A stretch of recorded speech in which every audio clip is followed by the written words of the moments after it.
Бүгінімізде қандай мереке? 22-ші Наурыз ұлыстың ұлы күні, иә балалар? Наурыз мерекесі қай мезгілде болады балалар? Көктем. Дұрыс айтасыңдар балалар. Наурыз мейрамы бұл қазақтың мейрамы, иә балалар? Наурыз мейрамы бұл бізде жаңару мен жақсылықтың мерекесі. Мереке мен бірліктің мерекесі, иә балалар? Ал ендеше балалар, бізге қазір Қыдыр ата келіп, біз наурыз мерекесіне келгенше сандық қалдырып кетті. Сол сандықты қараймыз ба балалар? Ал ендеше сандықты қараймыз балалар, сандықтың ішінде не бар екен?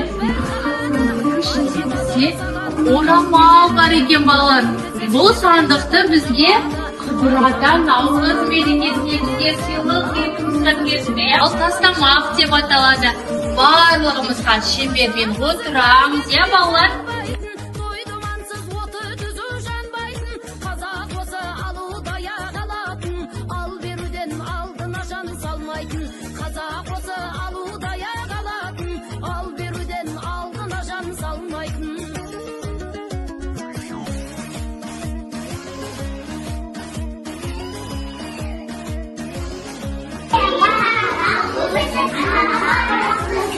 Жарайсыздар, әкеге қарап қол өтер, анаға қарап қыз өтер.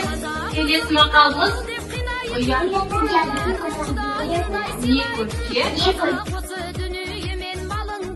Оңды солды шашу үшін жинайтын қазақ осы дүниемен малынды. Оңды солды шашу үшін жинайтын